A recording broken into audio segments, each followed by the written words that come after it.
Okay, good afternoon, everyone. It is our pleasure to invite Professor Valery Nakariakov from University of Warwick. So he's a full professor at University of Warwick. He's known for his research interests from solar flares to stellar flares to MSD waves in the atmosphere of the sun. So he's known for his pioneering work on seismology of the sun. So he has received various accolades and awards over the course of years. So to name but a few, one of them is the Payne-Gaposchkin Medal from 2015 and Royal Society Chapman Medal in 2024 for his work on seismology of the sun. He's currently representing the International Astronomical Union on the COSTEP Council. So today he will be speaking on MHD waves, MHD seismology of the corona of the sun. As well, thank you. Okay, so thank you very much. So thank you for coming to the talk. It's my great pleasure actually to visit RS. It's my first time in this part of India, and so for now I'm very keen to come back again because there are a lot of topics for future collaboration, and so it's I hope my first visit in a series of visits, and so I think your colleagues will come to Warwick. So today will be some overview of the current state of the art in our field, meaning the study of MHD waves in the solar corona. And as I was told, so the audience is not fully based upon solar physics, meaning there are colleagues from other, direction of astronomy. So hence, in the first maybe quarter of the talk, I'll give some introduction into modern solar physics and essentially solar coronal physics and so MHD waves which we study. So the corona is one of the recent images of the corona. So from here we can see that actually, so the sun is not a spherically symmetric object, so there are a lot of non-uniformities. It's an extreme ultraviolet image taken with the AIA instrument on the Solar Dynamics Observatory. So, and essentially, so we see that the corona is very, very highly structured. So we see a number of fine filaments, so of the bright emission, bright intensity stretched along, so the, apparent direction of the magnetic field. So, and it's possibly one of the decisive and most important properties of the corona, which shapes up our science. So the corona, in general, is a hot plasma. So the average temperature exceeds 1 million Kelvin, while in solar flares it exceeds several tens of million. So, and also, so the corona is a rarefied medium, so the density is not large, so because the density decreases with the distance from the sun.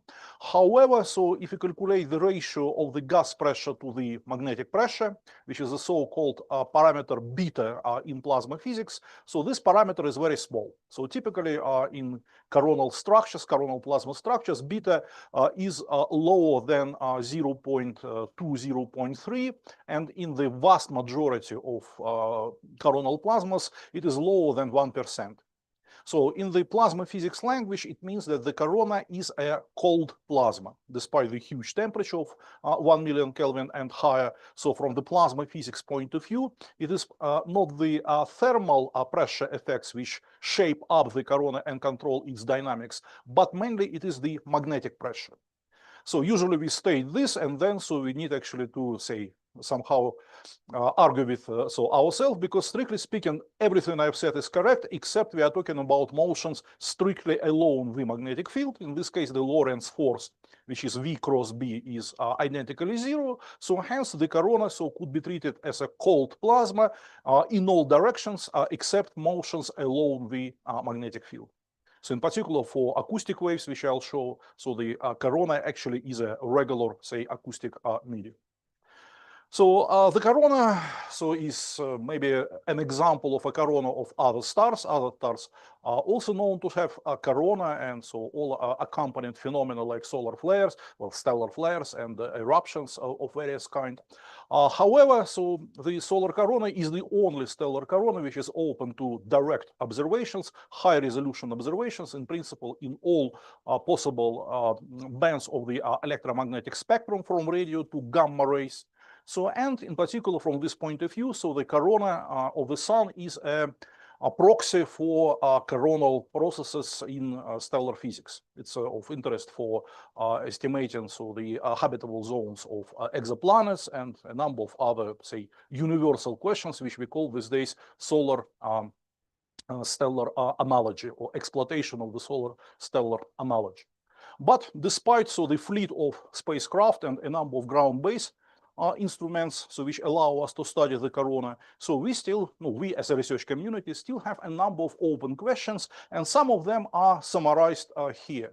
So the corona is very hot, as I've mentioned a few times, and so the mechanism for the heating is not understood. So actually, every possibly 2-3 months, there is a Nature or Science paper which proclaims another discovery of the coronal heating mechanism, but then those discoveries are systematically closed. So hence, at the moment, I think it's fair to say we don't know what heats the corona, but it's definitely heated and hot. So then, solar flares and coronal mass ejections, it's a sudden and rapid conversion of the magnetic energy into the kinetic energy of various kind. So we still don't understand physical processes which control the speed of those eruptions, and definitely we need to know this to predict these explosive events, which are actually the most powerful events in the solar system. So they are of interest for very practical applications, which these days are called space weather. So it's the conditions and sometimes extreme conditions in the near Earth space and also on the ground, which are caused by extreme events of space weather which occur in the corona of the sun. So, and to predict and mitigate consequences of this violent phenomena, we need to understand the physics of them, and it's still an open question. So likewise, the flow of the plasma out towards the sun, which is the solar wind, also other stars have stellar winds. So is also a question. So despite, there is a highly celebrated model of Gene Parker, who predicted theoretically the solar wind long time ago, which later was discovered in space. So we still don't understand why the solar speed is so rapid, so up to 1,000 kilometers per second. And also there are quite a few other, questions connected with the solar wind, but it's obviously impossible to cover everything in, a 45-minute talk. So then, I've mentioned this before, but actually, the corona is a natural plasma environment, and a similar plasma environment is the magnetosphere of the Earth, where we also can study physical phenomena of interest in the context of solar and stellar physics, and also heliophysics and geophysics. But in contrast with the magnetosphere, the corona is very highly filamented. So it is filamented, meaning there is a structuring of the plasma parameters across the magnetic field, mainly density, temperature, and we still don't know what is the smallest scale of this structuring, but it is definitely resolved with our instruments. And in this talk, I'll be talking about magnetohydrodynamic waves, which are large-scale macroscopic perturbations of the plasma parameters, which we detect in the solar corona with modern instruments. And just philosophically, parameters of waves are controlled by parameters of the medium which supports the propagation of these waves. So hence, studying the waves, using observable parameters of the waves, we can get diagnostics of the plasma which supports these waves. So this is the idea of seismology. Like geoseismology uses, P and S modes excited by earthquakes. Likewise, we use much more, so the number of our modes, much more than P and S modes. So we use modes of various coronal structures to get information about the plasma. So, and in my talk, I'll illustrate it with a few examples. But now, a commercial break. So I'm talking about the solar and stellar corona, and possibly for this audience. So it's a poster which was created actually only yesterday. You are the first who see it. In a year time, in November next year, November 2026, we are running an International Astronomical Union symposium in China, in Shenzhen, which is dedicated to the solar and stellar coronal physics. So separately, solar corona, stellar corona, and essentially the synthesis of these two, research directions So, and we hope so will be some interaction between these two traditionally separated research communities. So hence I hope that so you may attend this, and it will be advertised on Solar News. And if someone, by the way, knows how to advertise it among the stellar community, please speak to me and I'll send this to the stellar newsletter as soon as possible. Okay, now, so coronal MHD waves, I've said, so we have actually, so we deal with a number of waves of different kinds, of different properties. And actually, so these days we can say that so we are listening to the music of the sound produced by the solar orchestra. So because various plasma configurations, various plasma structures excite, generate, and support waves of different kinds, like music instruments in a symphonic orchestra. So to me, everything began with this movie. It's a movie made with Trace spacecraft. So you can see there is some eruption. So there is an active region. So just some partial view of the solar corona. So we can see so highly filamented active region with a number of elongated so-called coronal loops. So then there is an energy release. And if we are sufficiently attentive, we see transverse oscillations of those loops, which are clearly excited by this energy release. So we call it King waves, but from the, say, point of view of observations, so there is a huge variety of King waves. So what I've shown you, so the typical wavelength, meaning, so roughly speaking, so the distance between the foot points multiplied by a factor of 2 for the fundamental harmonic. So typical loop length is several tens megameters. So several tens of thousands of kilometers. However, so we also have much longer wave, and typical periods are several minutes. So we also have observations of much longer wavelengths. In particular, it's a coronograph observation. So we can see that this streamer or pseudo streamer, is difficult to say from this movie, also shows a King oscillation, which is propagating possibly outwards the sun. So here the wavelength is comparable to the diameter of the sun. So, and the oscillation period is several hours. Just once again. So, and no, by the way, now we can claim that we have seen so the longest electromagnetic wave in the universe, which we can resolve simultaneously in time and in space. Because we can resolve the wavelength and we can resolve the oscillation period. Of course, there are, say, MHD waves or electromagnetic waves. MHD waves are also electromagnetic waves in the universe with much larger wavelengths. For example, according to some theories, galactic arms in spiral galaxies are MHD waves or density waves. So, however, we can't see their dynamics. So, but on the sun we can. So this another, say, movie showing how we measure so those waves. So it's an active region.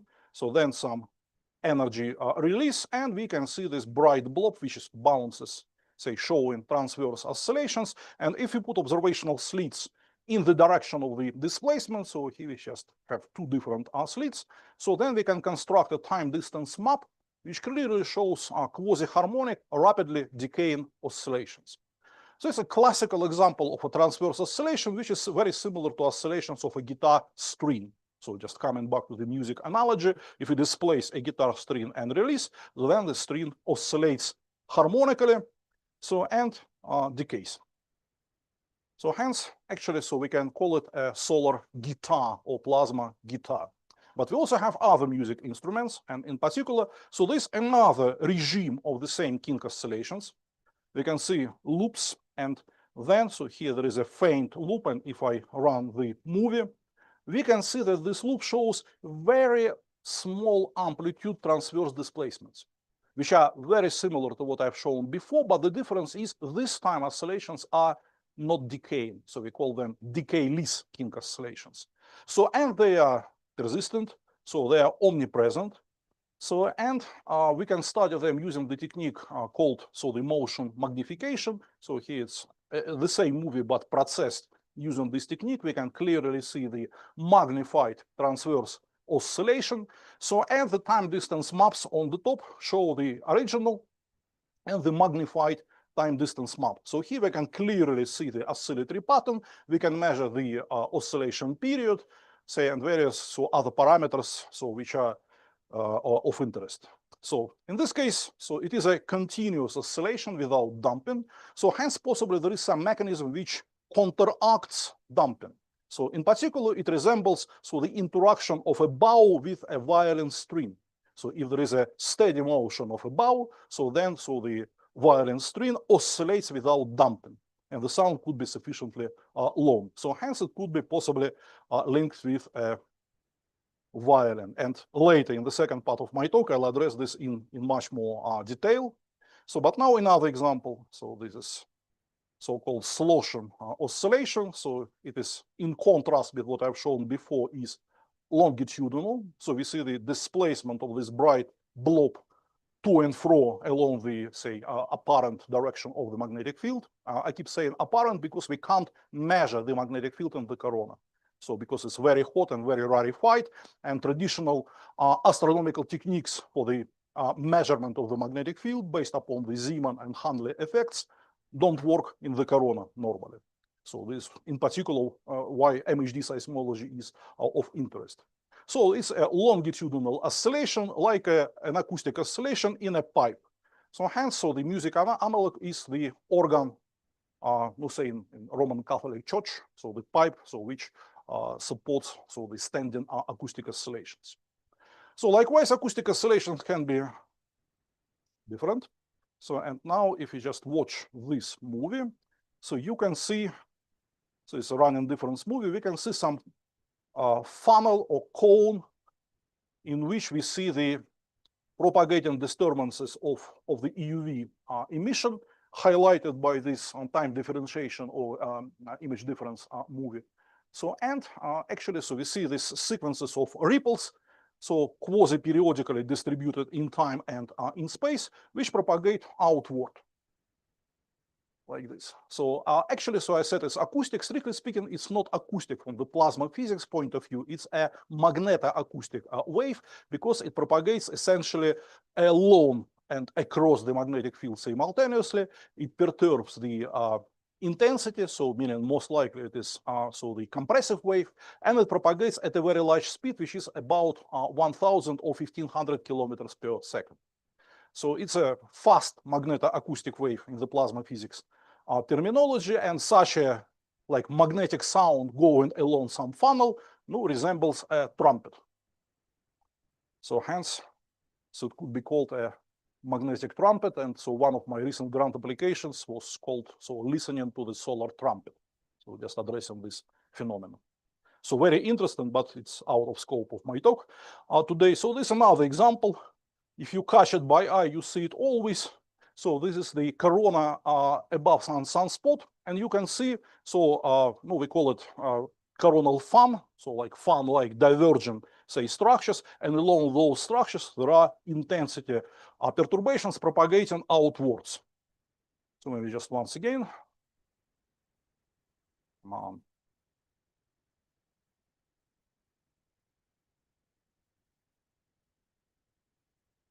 So we can see that this oscillation is also persistent. So it's a very monochromatic. So it lasts for several tens or sometimes over 100 cycles of the oscillation. A typical period here is about 3 minutes. And it usually, so these waves, these propagating slow magnetoacoustic waves, slow because, so the previous example, so speed was about 1,000 kilometers per second. Here the speed is lower than 100 kilometers per second, meaning it is lower than the local sound speed, which is not a actually problem because so the projected, say, phase speed must be lower than the actual speed if the wave path is oblique to the line of sight, not on the plane of the sky. So and so the interpretation of this example is, so the umbra of the sun, the central part of the sunspot, oscillates, vibrates in the vertical direction, so along the magnetic field, like a skim of a drum. So if we kick a drum, it oscillates. So hence it's possibly, so the solar drum, so which could be illustrated here. Right, okay. It was the introductory part, so I hope so people who are not in solar physics are impressed, so how interesting our science is. So I'll address more science a bit later. But actually solar physics is possibly in astronomy one of the best research topics for public outreach, because we see something which can be seen in time and in space. And the challenge for our community is to sell it sufficiently well. Sell in a good sense, obviously, to the general public. So these waves, as I said, are magnetohydrodynamic. And magnetohydrodynamics is one of the approximations of plasma physics, which assumes that scales we are dealing with are much longer or much greater than typical scales of plasma physics. So in this terminology, the oscillation periods must be much longer than gyro rotation period, than period of the electron plasma oscillations. Likewise, the spatial scale should be much bigger than the radius of gyro rotation, and other plasma physics parameters. So in this case, a very complicated set of equations which describe plasma, say, in kinetics, could be reduced to a set of hydrodynamic equations with additional terms. So additional terms are the Lorentz force. And it's a closed, self-consistent set of nonlinear partial differential equations, which could be considered as just a generalization of a regular fluid mechanical set of equations. So then the question usually from non-specialists is, okay, you have the self-consistent set of equations, apply boundary conditions, put everything in the computer, get the result, no need for any theory. So the computer does everything. No, it doesn't work like that, because even in straight fluid dynamics, even in the incompressible fluid dynamics, numerical simulations are still not sufficiently good. And say experiments in aerodynamics, and other applications of fluid dynamics require also the insight into what is going on, because numerical artifacts very often overweight the physics of what is going on. So we are not going to solve these equations, but we are going to use this equation for the illustration and understanding the phenomena we are dealing with. But anyway, for non-specialists in MHD, I need to mention one of very important outcomes of magnetohydrodynamics. So it is a so-called frozen-in effect of the frozen-in magnetic field.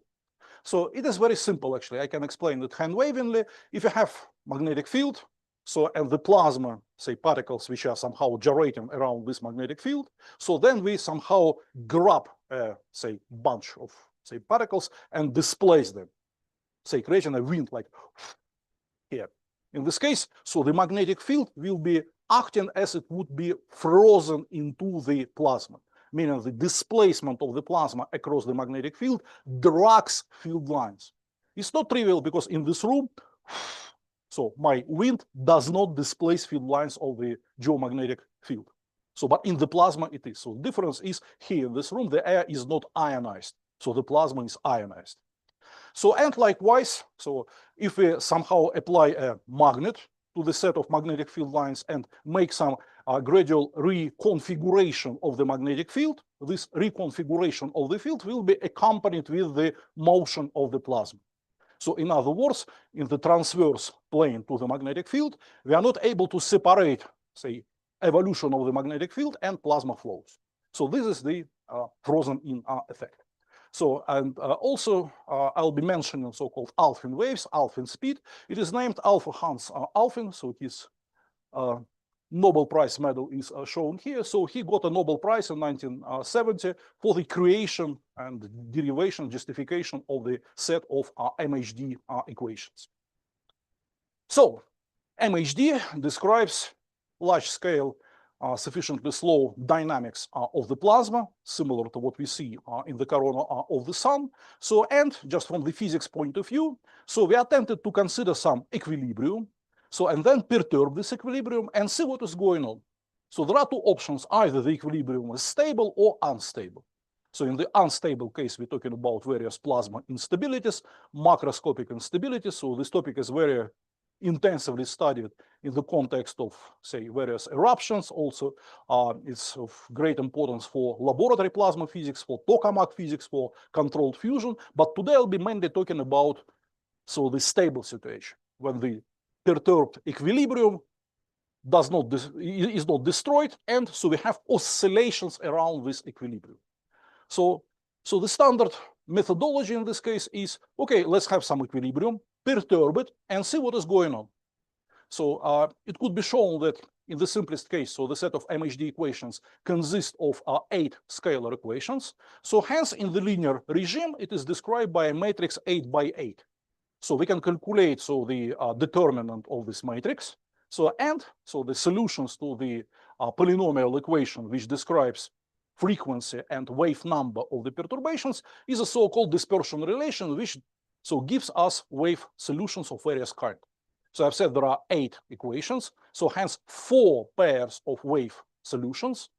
And it's so-called Alfvén wave, which is incompressive wave, and I'll not be talking about this wave today. So the fast and slow compressive waves, so-called magnetoacoustic waves, which I have already mentioned, and the entropy wave.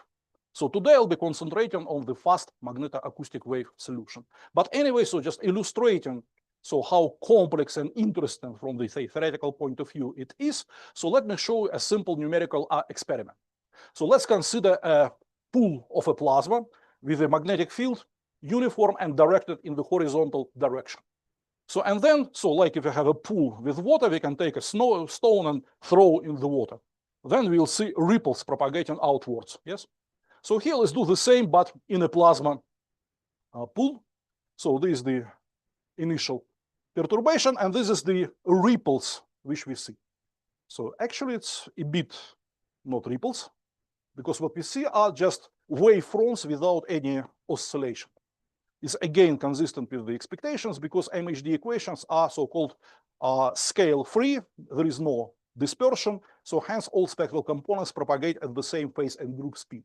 But anyway, we can see that here there is a very exposed, very pronounced anisotropy, meaning properties of the perturbation very much depend upon the direction between the wave vector, so direction of the wave propagation, and the magnetic field.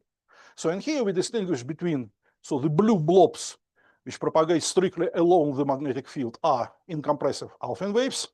So then those large red blobs are slow magnetoacoustic waves, which also mainly propagate along the magnetic field. But today we'll be talking about those horseshoe-like wavefronts, which are also compressive, but propagate either across the field or obliquely to the field.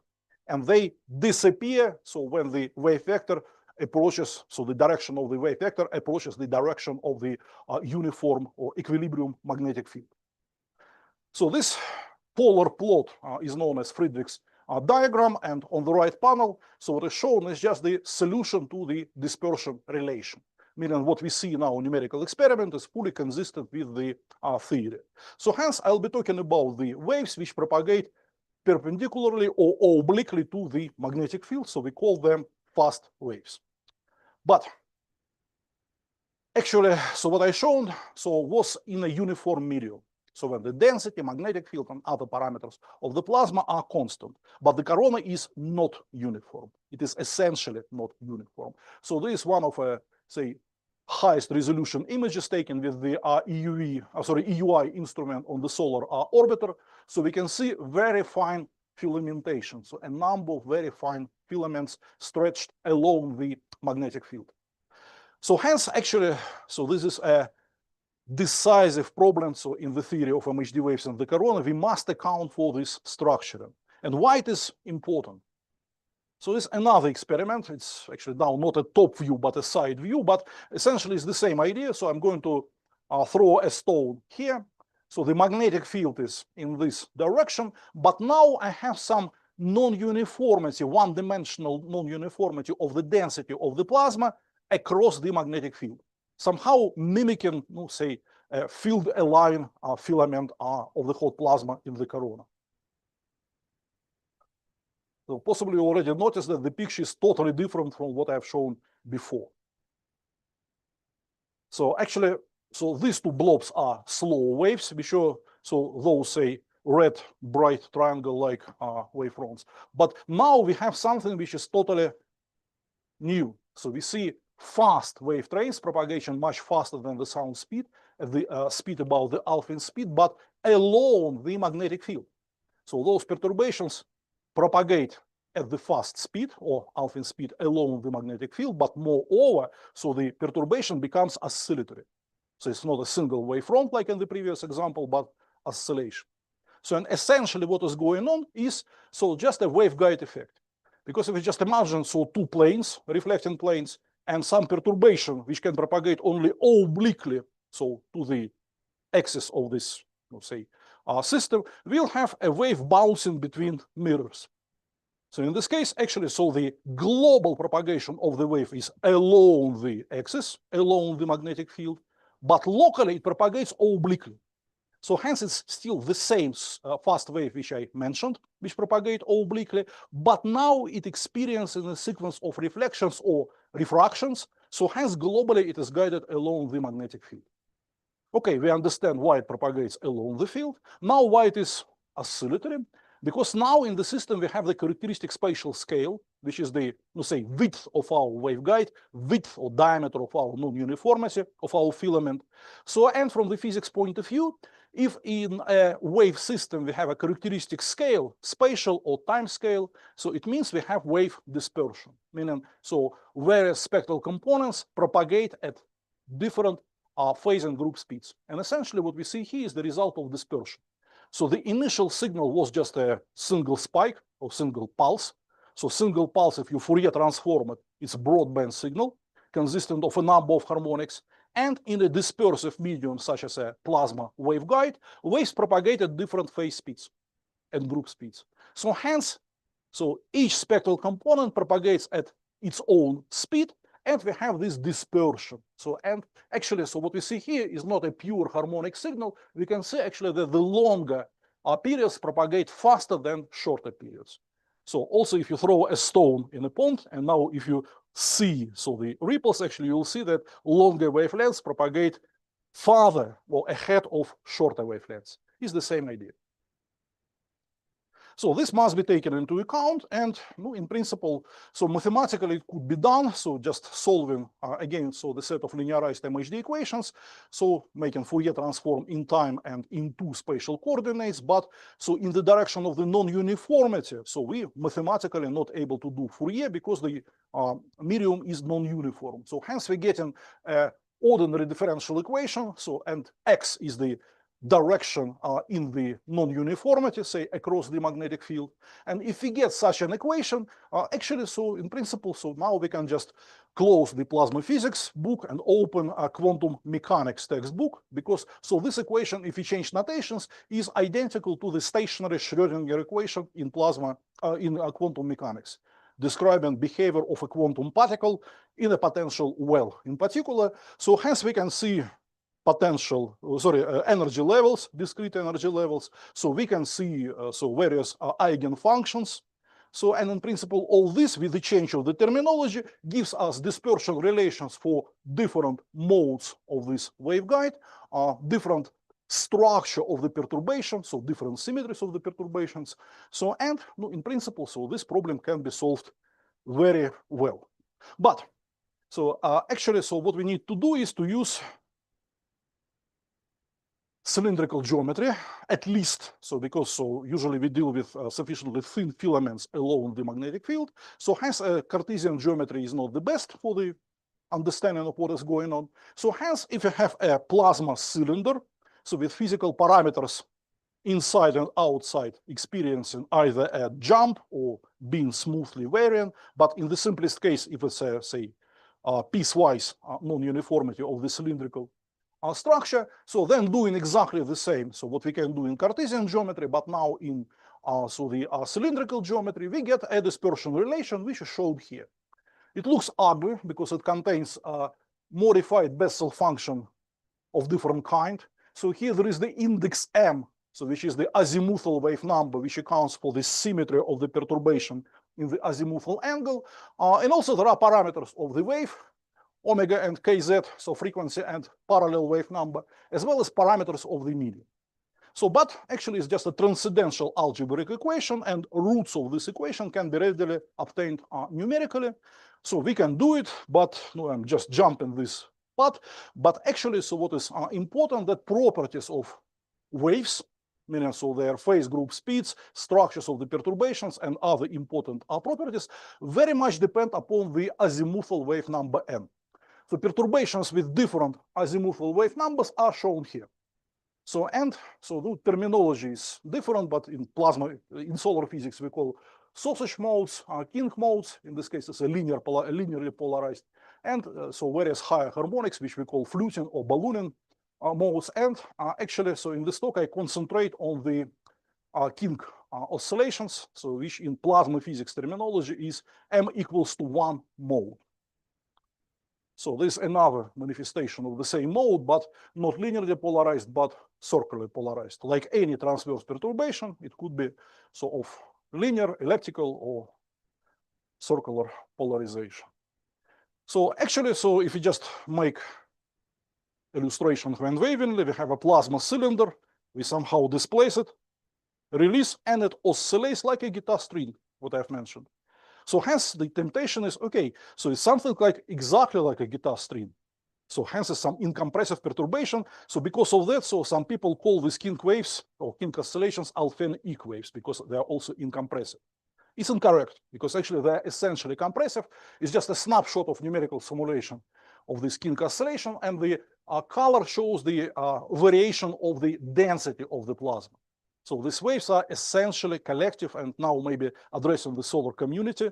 So actually, so the alphenic term is incorrect simply because so the waves are also compressive, essentially compressive. So it must be taken into account, and so it is there.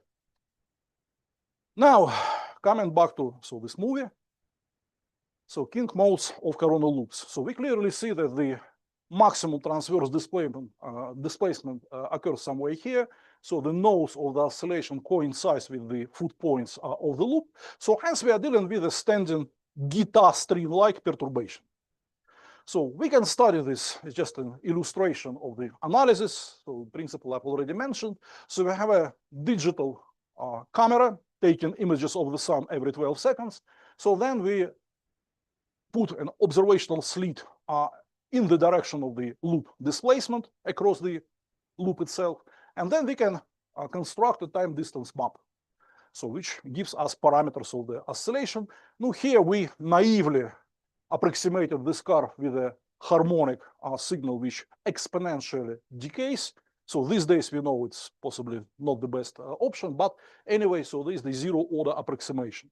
So hence empirically we are getting parameters of the oscillation such as period, initial amplitude, damping time, and other useful parameters. So it's a bit better example, but you can see so high quality, high Q factor, so oscillatory motion. Now, so because in physics, every theory must be validated not by certain case studies, but statistically, so using some ensemble of observations. So we have a catalog, and actually now we are about to publish a new updated catalog which covers so the time from 2011 till now, so several hundred king oscillation events, and it's just the statistics of king oscillations which we can detect in the solar corona. So this is the distribution or histogram showing the oscillation amplitude. So typical displacement is just a few megameters, meaning comparable or bigger, a bit bigger than the minor radius of the loop or radius of the plasma cylinder. So this is the distribution of periods. So the periods peak in the vicinity of 5 minutes. So because of that, some people say, aha, it's the P mode, say, of the photospheric motions which go up. But in a second, I show you that it's totally incorrect. So this is the distribution by length of oscillating loops, pretty flat distribution, meaning so loops of all sizes are open to king oscillations. Now, it's just purely empirical results. Now let's search for some scaling. So first of all, I've said, so what we see looks like a standing oscillation. Standing oscillation could be natural oscillation, so with the period prescribed by the length of the guitar string. Yes, when we play a guitar, we just apply fingers, changing the length of the guitar string. Yeah. So, or it could be externally periodically driven. So, and we can immediately reveal which of this scenario takes place because we can construct the scaling of the oscillation period with the loop length. So the scaling is more or less linear with some scattering. So this scattering is not an error. So because actually, so this is the estimating formula. So the period of the kink oscillations is determined by the length of the oscillating loop and also by the speed of the wave, which according to our dispersion relation is a so-called kink speed, which is connected with the strength of the magnetic field in the loop and the density of the plasma inside and outside. So hence actually what is appearing here as scattering is the third dimension, which is the possibly magnetic field in the oscillating loop. So, but essentially we see that the oscillation period does depend upon the loop length. So hence it's not a driven solution. We are not talking about any leakage of P modes into the corona. It's an eigen solution. It's a natural solution.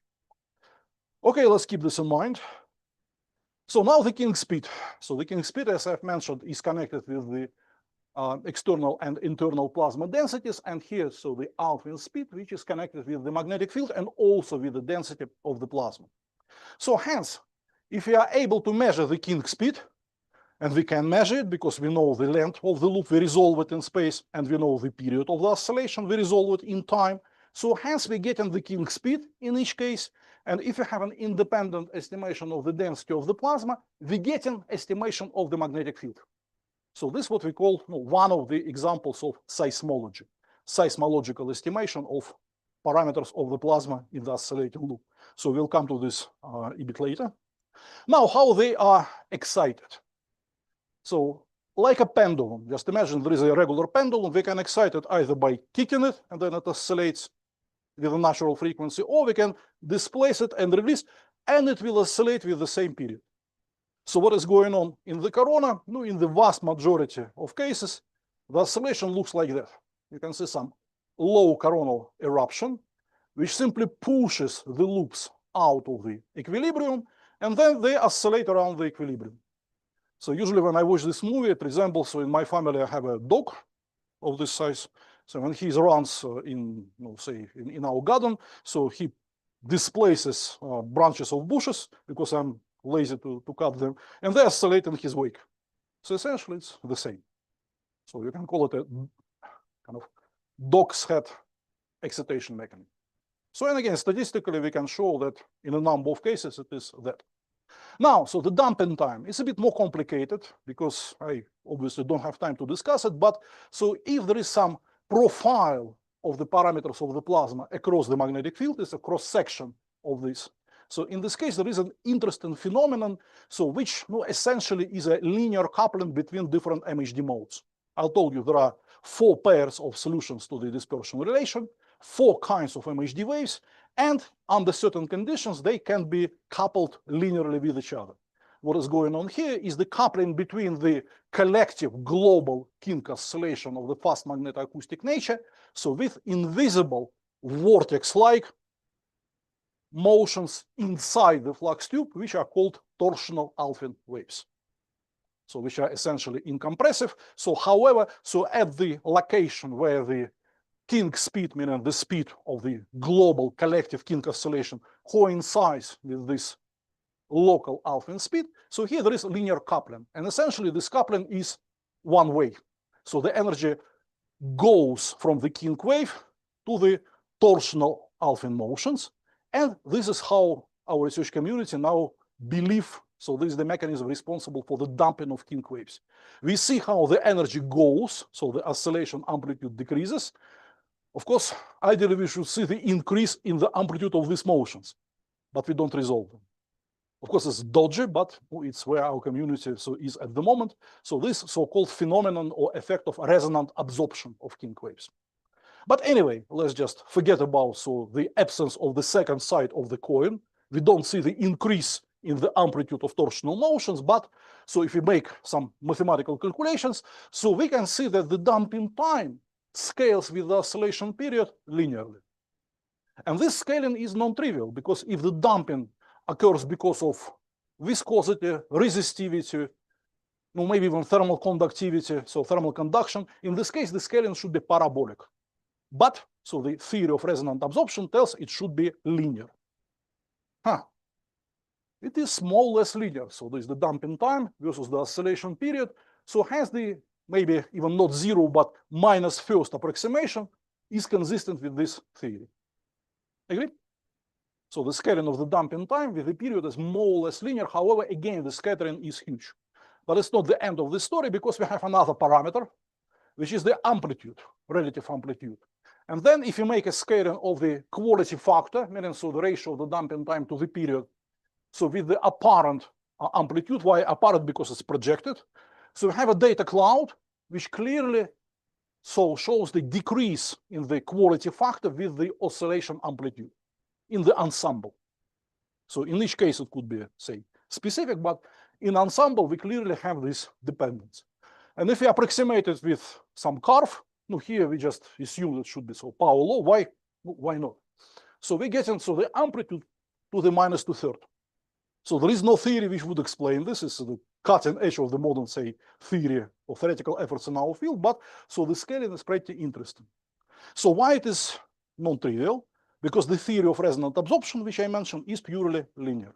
So the dependence of the damping upon the amplitude tells it is non-linear, meaning oscillations depend upon properties of oscillations depend upon the amplitude.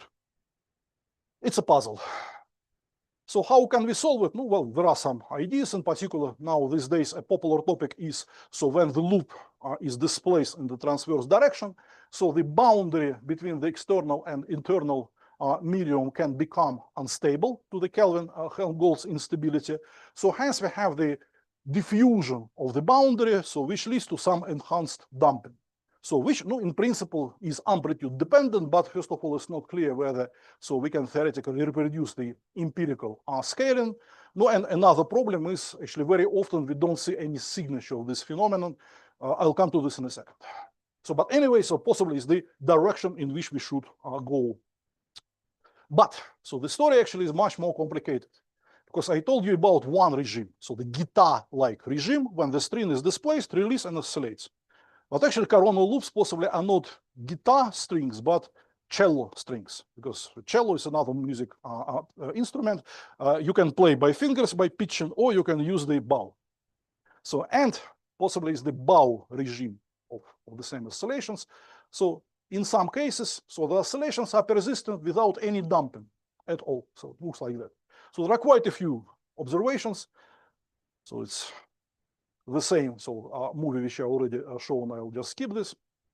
So now, so if you apply kind of the same approach, looking at the statistics of decay least this time oscillations, so this statistics is more or less the same as of decay in oscillations. So the only difference is, so the amplitudes are much, much lower. They're sub-resolution, sub-pixel, but we can absolutely confidently extract information about the oscillation, no, especially using the motion magnification technique.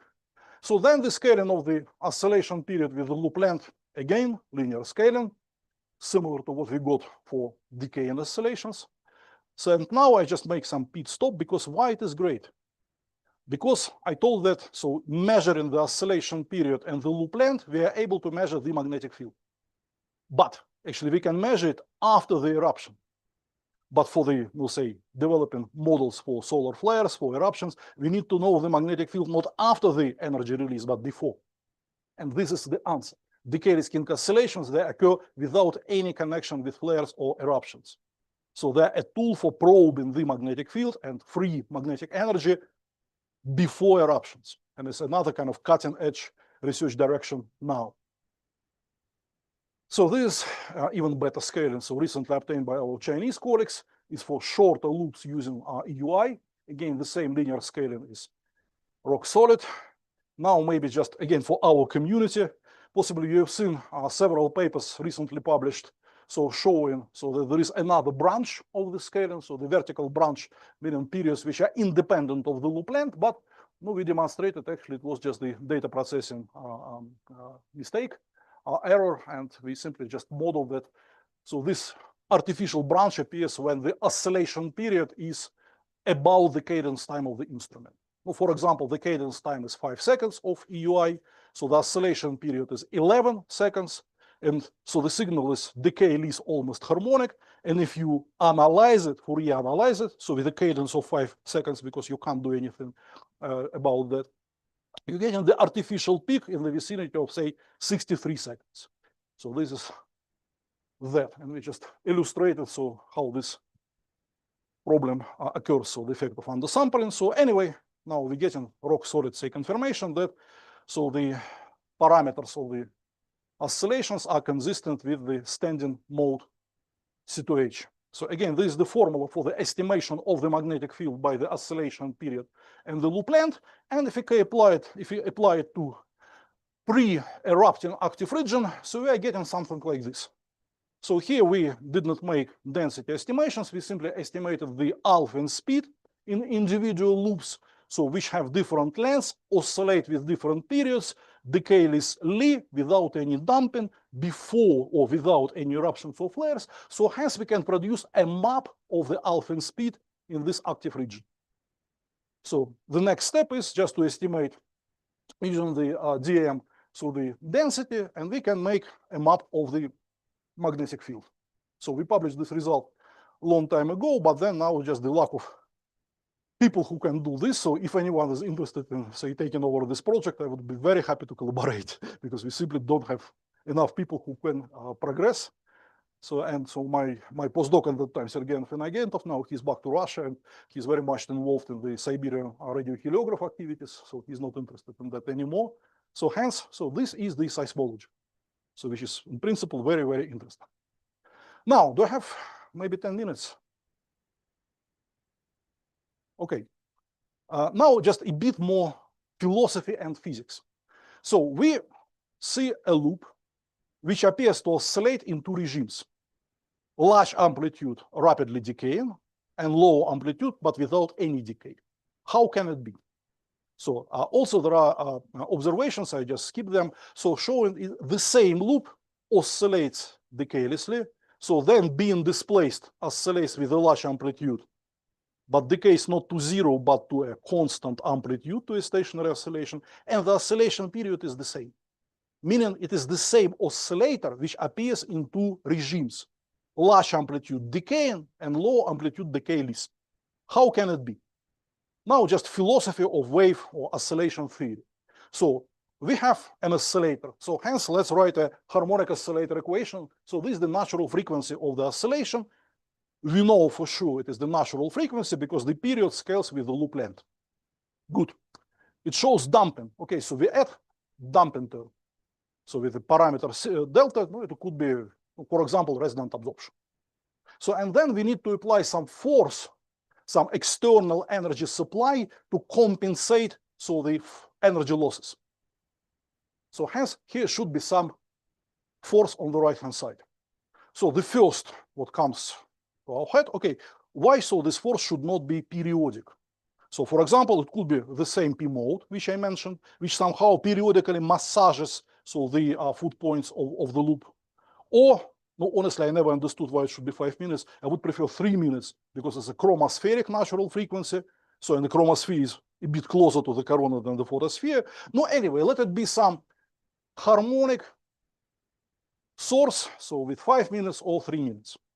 Before I show you another plot, just what we should expect. So we have a harmonic oscillator with a harmonic right-hand side. So then just recording first year mathematics, so the theory of differential equations. So we should expect the phenomenon of resonance. So meaning, so if we have an ensemble of oscillators, and we have a catalog of observations of detections of kink oscillations. So if you have an ensemble, so with different natural frequencies, so then those oscillators which natural frequency is above the frequency of the driver must show highest response, highest amplitudes. So hence now, if you just simply make a plot showing the amplitude of the oscillation, well, no, sorry, yes, amplitude of the amplitude of the oscillation, sorry, and the oscillation period. So hence, in the vicinity of 5 minutes or 3 minutes, so we must have a peak. So for spectroscopies is the Lorentz profile, yeah, so resonant profile. But if you do it, nothing. So this is the data cloud. So this is the oscillation period. Neither 3 minutes nor 5 minutes show any significant peak. So there are two outlets, but obviously statistically it's insignificant. meaning there is no periodic drive. And no, those who so heard me this week, so I keep saying, so I have serious concerns about the comp, say 5-minute oscillations or 5-minute waves. If those waves existed in the corona, they must interact with loops, and we must have peaks here, but we don't. So no signatures of resonance, so the energy supply is not periodic. Yeah, okay. So then what it could be, here, so is the idea, so which I in particular promote. So actually to consider, so the kink oscillation, not as a strict oscillation in the, say, oscillation theory, from the oscillation theory point of view, but as a so-called self-oscillation or auto-oscillation. So the phenomenon of self-oscillation is very well known in engineering, even in economics, but much less known in astrophysics for some reason, including solar physics. But actually now, so we all are experiencing self-oscillations because a human heart is operating periodically, yes? So, but the energy supply is, say, the food in our stomach, which is definitely not periodic. No, at least the periodicity of our meals is much longer. So the period of our meals is much, so time between so meals is much longer than the heartbeat, yes? So another example, our watches. So we have the electric generator here, which is run by a DC energy supply by a battery. So hence, philosophically, in general, any situation when we have a DC energy supply, which is somehow converted into an AC alternate current, in the general sense, outcome could be considered as a self-oscillation. And an example of a self-oscillation is shown here. If you have a standard, say, spring pendulum from first year physics, so if you displace it, say, in the horizontal direction, we'll see harmonic oscillations, so prescribed by the mass and the stiffness of the springs. Agree? So then if you have friction between so the mass and the surface, we have damping.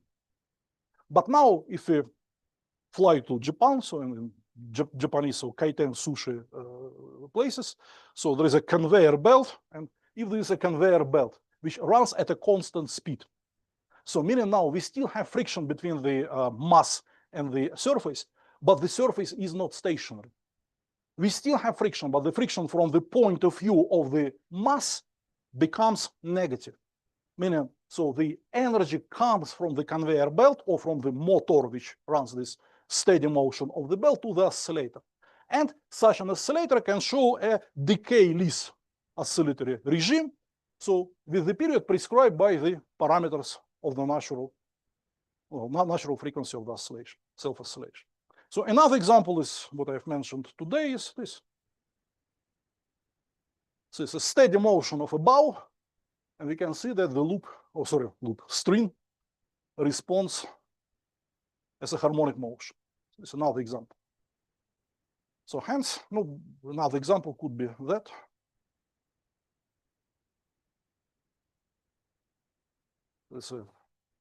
I think you are very familiar with the, say, tropical typhoon.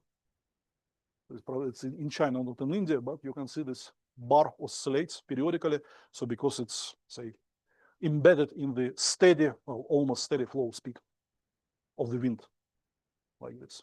So hence, possibly this is what is going on in the corona, and in this case, mathematically, so the driving force is aperiodic, essentially aperiodic but non-linear. So, and after some mathematical transformations, which been done about 2 centuries ago by Lord Rayleigh, so the same Rayleigh who invented the Rayleigh scattering of electromagnetic waves on neutral atoms. So we can get this governing equation, which essentially prescribes the response of the oscillator. So if the initial amplitude is lower than some certain stationary amplitude, so the oscillation grows, and if it exceeds, the oscillation dumps, decays. So in principle, this is what we see.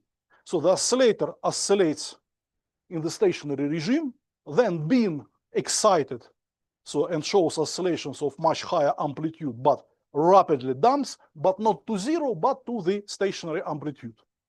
And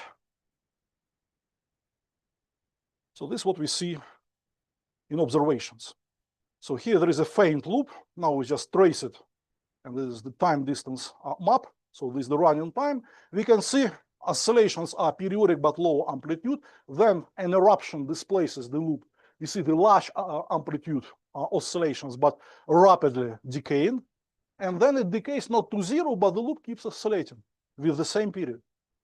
So hence we have a, say, observational manifestation that, at least philosophically, our interpretation in terms of decayless oscillations is, or sorry, in terms of self-oscillations is correct. And similarly, so if we, so because this model is zero-dimensional, there is no MHD, even there is no hydrodynamics, it's just oscillation theory, but our colleagues in Belgium made a numerical experiment, essentially having a plasma cylinder embedded in the steady flow, and so they managed to reach the regime of self-oscillation, so which is shown here. So actually I was quite surprised because of course the interpretation was totally hand-waving, but now so the full-scale numerical simulations show that it works. So hence it's a very nice and very pleasant result. So hence possibly I'm coming to the conclusions. So kink oscillations are natural or eigenmodes of coronal loops. So they are essentially of the fast magnetoacoustic nature because they are not incompressive, they are compressive. So they are normally excited by, in the regime of large amplitude, they're excited by displacement by an eruption. So, and there is statistics showing it's in the majority of cases. Some cases are inconsistent with this excitation mechanism, so hence there is room for more theory. So there is evidence for nonlinear damping. There is the empirical scaling, which must be theoretically modeled and explained, which has not been yet. Another decayless and low amplitude regime, so which also corresponds to the natural mode of the oscillation. And it's great because this regime is persistent, occurs without any excitation, well, without any flare or eruption as an excitation mechanism. So hence it allows us to perform diagnostics of the plasma in pre-flaring regions. And what I have said, again, it's, in my opinion, a very interesting and promising research directions, which just, if somebody is interested, it would be great to collaborate. In principle, I can mention another possibility because those these techniques gives the magnetic field in the oscillating loop. And actually, if you have seismological diagnostics, it could be combined with extrapolation. And it's known that nonlinear force-free extrapolation results are different if you use different codes. So hence it could be used to validate and constrain codes. So hence this kind of combined, say, technique for the extrapolation based upon photospheric magnetic sources, and also somewhere in the corona we have diagnostics by seismology. I think it's also a very promising direction. So, and in principle, I can continue for other, say, 10, 12 hours, but possibly it's time to stop here. So just one more thing, which I usually like to mention. So this is the evolution of our understanding of the solar corona. You can see various models. So, but now these days, I hope I convinced you that, so this is our model of the sun. You can see ink oscillations. Thank you. Thank you very much, Valery. Questions?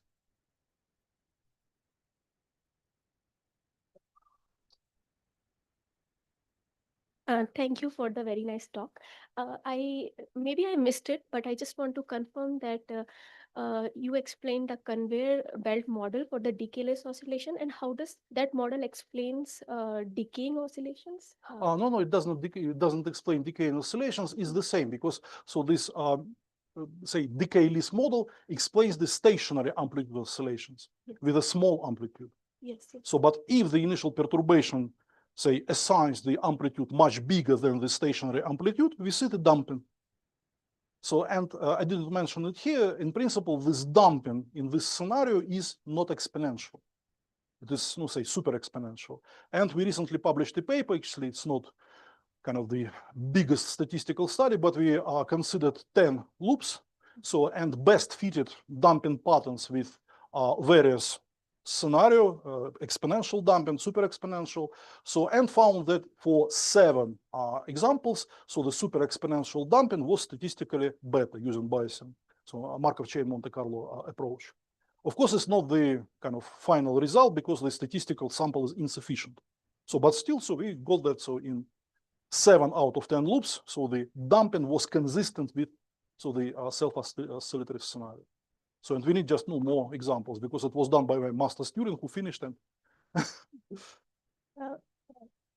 Thank you. Just want to confirm, like in that case, we will just see a spike, like you said, a spike in the oscillation, and then there will be decayless, I mean, continuation of the decayless oscillations in. This. So this is the initial amplitude. Yeah. So the oscillator dumps, but not to zero, but to the stationary oscillation. Yeah. So this is just outcome of this zero-dimensional hand waving, how to say, toy model. Thank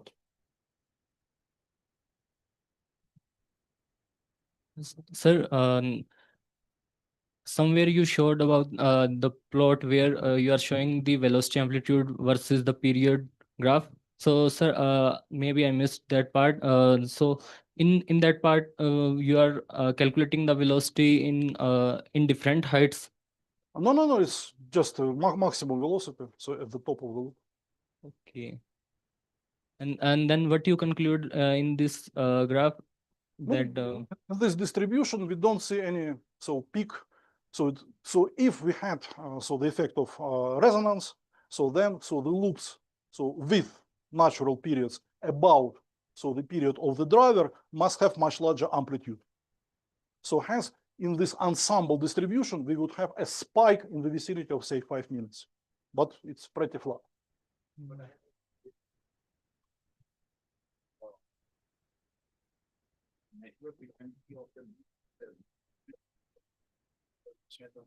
Yes, exactly. Yes. But here, are we assuming that all of them are approximately similar density? No. It's exactly the opposite. No. So we have an ensemble, with totally different natural periods. So here, short period, here long period, yes. But those loops, which natural frequencies are about 5 minute period, must have much larger amplitude. Because if you have several kind of decoupled oscillators, all driven with the same harmonic force. So those which are in resonance would oscillate much more intensively. But we don't see oscillations with different. No, so the only kind of way out of this is to assume that different loops are excited by different periods. No, but it cannot be because we are talking about, say, 5 minutes. So they have different natural periods which are distributed here. But if we have a driver here, so those oscillators, which natural frequency is above the frequency of the driver, must have much higher amplitudes.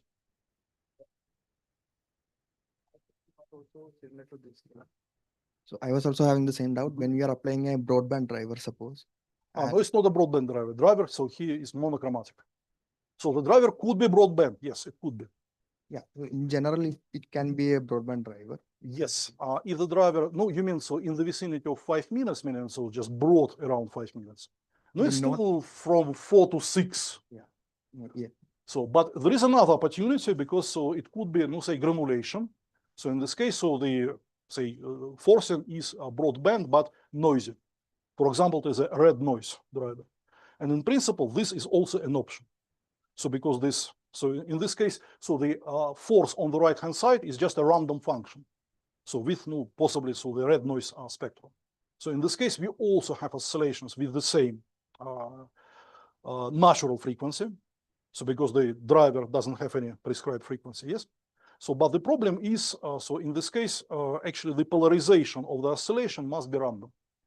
So, but no, I didn't have time to mention this, but now there are results showing that the oscillation is systematically linear. So the systematicity in the, oscillation indicates that possibly the driver is quasi-steady. So which again is not a, problem, because if you have a granulation, driving, so red noise, meaning the highest energy is at lowest frequencies, yes? So, and lowest frequencies are quasi-stationary from the point of view of the natural frequency.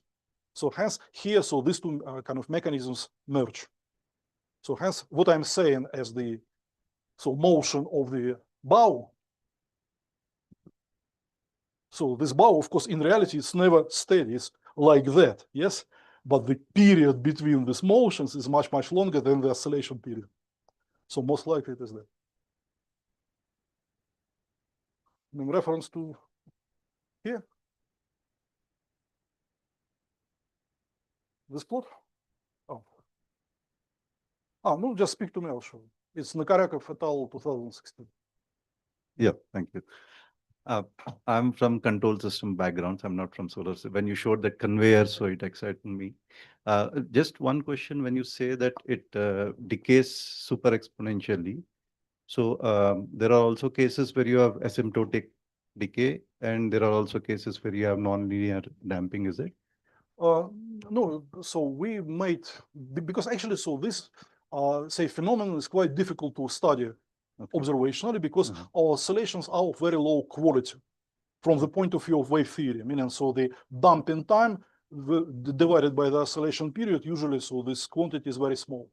So hence, it's difficult to get statistically significant, say, fitting. So this is why actually we should go to the ensemble.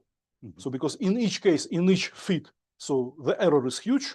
But if you have, say, 200 examples, in this case, of course, we can statistically say that, so the preferable model is, say, exponential or non-exponential or, say, Gaussian, something like this. And this sustained oscillation regime, it is encountered by all these decays, or it is a different? No, usually we don't see this transition. Just a few cases when we see the large amplitude, which decays to the stationary amplitude. Because no, possibly I should repeat. So this stationary amplitude oscillations, they are near the threshold of resolution, because the displacement usually is smaller than the pixel size. So we can catch it by eye, and today it was a great example how it could be done just before. So, but it's difficult. So hence, very often we see like loop to be static, but it shows oscillations which we can resolve, cannot resolve. It's a limitation of. Yes, this is where we are at the moment. But still, we have several hundred examples when so these oscillations are well resolved. So hence. So at least it's something which possibly is not universal, but at least not crazy. Okay. Question and then I'll ask the last. Okay, sir, so you mentioned that we can do the seismology in Quiescent to get these parameters using decayless oscillation. So what will be the source of of these decayless oscillation in this Quiescent? In principle, it's connected with the previous questions. So if it is the, say, violin mechanism, it could be supergranulation, could be granulation. So the physical dynamic phenomena which are persistent. So related to that, in your self-oscillations mechanism, the supergranular flows that act as self-oscillations. Recently, I think Sudeep Mandal and colleagues published a paper saying that both foot points are within the umbra of the spot, and still they have these decayless oscillations, right? No, first of all, supergranulation is just an option. Okay. So then in some spots there are evershed flows. So yeah, I mean within the umbra of the spot. Still, so we need to have the three-dimensionality. Then it could be some coronal evolution. Yes. Or also, like in the case of decaying oscillations, 86% statistically are so the displacement mechanism, but other 14 definitely inconsistent with them. So hence possibly different mechanisms operate. Sure, different mechanisms. Yeah, thank you. I think let's thank Valery again. Yeah, thank you very much. Also, if anyone has any questions, so tomorrow I'm here, so please feel free to come and speak. Actually, it would be great if you come. If you want, you can ask. He's in the visitor room in the first floor of the main building.